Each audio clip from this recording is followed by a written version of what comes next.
আমি দাঁড়িয়ে আছি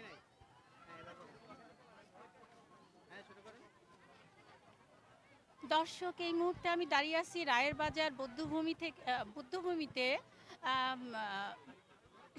সেই সময়ে যে বর্বর হানাদার বাহিনীর নৃশংস হত্যাকাণ্ডের শিকার হয়েছিল যে চারজন, এবং তার সঙ্গে অসংখ্য কবি, সাংবাদিক, প্রফেসর, অনেককে মেধাশূন্য, জাতিকে মেধাশূন্য করার জন্য রায়ের বাজারের এই বদ্ধভূমিতে ইটখোলাতে সেখানে ফেলে রাখা হয়েছিল কিছু সাংবাদিকদের। তার মধ্যে শহীদুল্লাহ কাউসার, মনির চৌধুরী এবং গোবিন্দচন্দ্র দেব, অনেককে সেই সময়ে পরে 1993 সাল থেকে 96 সাল পর্যন্ত এই স্থাপনাটি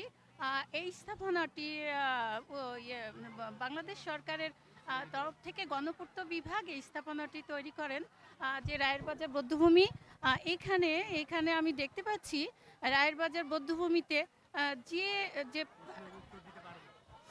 রায়ের বাজার বধ্যভূমিতে যে হত্যা করা হয়েছিল বুদ্ধিজীবীদের, কিন্তু সেখানে তাদের সংরক্ষণের জন্য কোনো ব্যবস্থা নাই।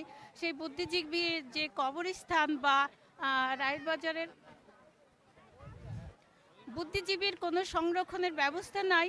এখানে আমি অনেক অব্যবস্থা দেখতে পাচ্ছি, যেখানে অসংখ্য পলিথিন ফেলা হচ্ছে, আবর্জনা ফেলা হচ্ছে। এখানে কোনো রকমের সংরক্ষণ নেই। বাংলাদেশ সরকারের উচিত এই মুহূর্তে এই স্থাপনাটাকে সুন্দরভাবে সংরক্ষণ করা। আমি রায়ের বাজার বুদ্ধিজীবী কবরস্থান থেকে Rashida Rita, master media television, Dhaka.